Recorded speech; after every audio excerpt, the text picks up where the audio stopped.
मित्रांनो, जास्वंदीच्या झाडाला फक्त 1 चमचा हे खत देऊन पहा आणि काही दिवसातच झाड कळ्या फुलांनी भरून जाईल. याचं मुख्य कारण म्हणजे झाडाला आवश्यक असणारे न्यूट्रिएंट्स मिळायला लागतात, माती ॲसिडिक होते आणि त्याचबरोबर या खताचा वापर पेस्टिसाइड म्हणून देखील आपण करू शकतो. याच्यामुळे जे मेलीबग्स आहेत, झाडावरची जी कीड आहे, ती कंट्रोल राहण्यास देखील मदत होते. तर हे खत आहे कोणतं, कसं आणि किती प्रमाणामध्ये झाडाला द्यायचं, हे आजच्या व्हिडिओमध्ये आपण पाहणार आहोत. तर व्हिडिओ शेवटपर्यंत नक्की पाहत राहा आणि तुम्ही माझ्या चॅनलला सबस्क्राईब केलं नसेल तर नक्की सबस्क्राईब करा. मित्रांनो, जास्वंदीचं झाड आपल्या प्रत्येकाच्या घरामध्ये असतं, कारण हे फूल गणपती बाप्पाला खूप आवडतं. वर्षभर आणि सुंदर अशी या झाडाला फुलं येतात. मात्र जर त्या झाडाला आवश्यक असणारे न्यूट्रिएंट्स मिळाले नाहीत, आवश्यक असणारी खतं दिली नाहीत, तर मात्र येणारा बहर कमी होतो. जसं की आपल्याला माहिती आहे, NPK हे आवश्यक असणारे न्यूट्रिएंट्स आहेत. ती खतं आपण झाडाला देतो, पण त्याचा फायदा झालेला आपल्याला दिसून येत नाहीत, कारण ते जे न्यूट्रिएंट्स आहेत ते मुळाकडून शोषूनच घेतले जात नाहीत. त्याच्यामुळे त्याचा फायदा देखील होत नाही. अशा वेळी झाडाला आवश्यक असते ते म्हणजे सप्लिमेंट देण्याची. म्हणून आपण झाडाला देणार आहोत एक असं खत जे सप्लिमेंटरी खत म्हणून काम करतं, ते आहे इप्सम सॉल्ट.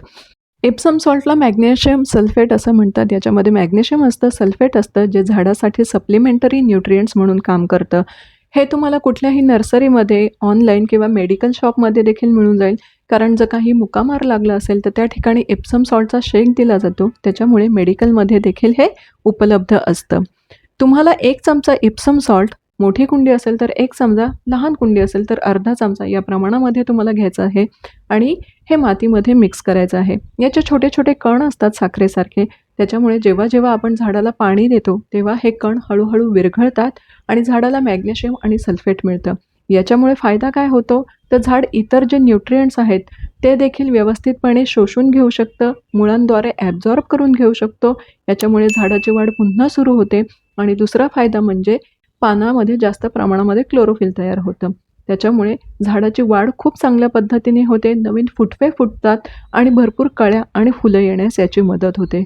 दुसरा एक फायदा म्हणजे याच्यामुळे माती ॲसिडिक होते, मातीचा pH वाढतो आणि अशी ॲसिडिक माती जास्वंदीच्या झाडाला भरपूर आवडते. त्याच्यामध्ये झाडाची वाढ खूप चांगल्या पद्धतीने होते आणि झाडाला भरपूर कळ्या, फुलं येण्यास, भरपूर फुटवे फुटण्यास देखील याची मदत होते.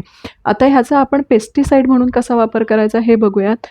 1 लिटर पाण्यामध्ये 1 चमचा इप्सम सॉल्ट एवढं विरघळून घ्यायचं आहे. व्यवस्थित विरघळल्यानंतर त्याचा स्प्रे झाडाच्या पानांवरती करायचा आहे. इप्सम सॉल्ट ॲसिडिक असल्यामुळे जे मेलीबग्स आहेत किंवा जे छोटे छोटे काळे किडे असतात आपल्याला कळ्यांच्या अवतीभोवती दिसतात, असे काळे किडे मरून जाण्यास आणि त्यांची वाढ कंट्रोल होण्यास मदत होते. याचा दुसरा फायदा म्हणजे झाडांच्या पानांना डायरेक्टली मॅग्नेशियम आणि सल्फेट मिळतं. याच्यामुळे पानं हिरवीगार, टवटवीत होण्यास मदत होते. फोटोसिंथेसिस जास्त प्रमाणामध्ये पानं करू शकतात. तर अशा प्रकारे इप्सम सॉल्ट आपण 2 पद्धतीने वापरू शकतो आणि जास्वंदीच्या झाडाच्या ज्या समस्या आहेत, ज्या 2 मुख्य समस्या आहेत, याच्यावरती हे खूप फायदेशीर ठरतं. याचबरोबर झाडाला मिळणारा सूर्यप्रकाश देखील खूप महत्त्वाचा आहे. झाडाला जिथं भरपूर सूर्यप्रकाश मिळतो अशा ठिकाणी ठेवा, रोज आणि भरपूर पाणी घाला आणि मोठ्या कुंडीमध्ये झाड लावल्यास त्याचा जास्तीचा फायदा होतो. तर तुम्हाला हा आजचा व्हिडिओ आवडला का मला कमेंट करून नक्की सांगा. लाईक, शेअर, सबस्क्राईब करा व्हिडिओला. पुन्हा भेटूयात अशा छानशा व्हिडिओमध्ये. तोपर्यंत बाय बाय.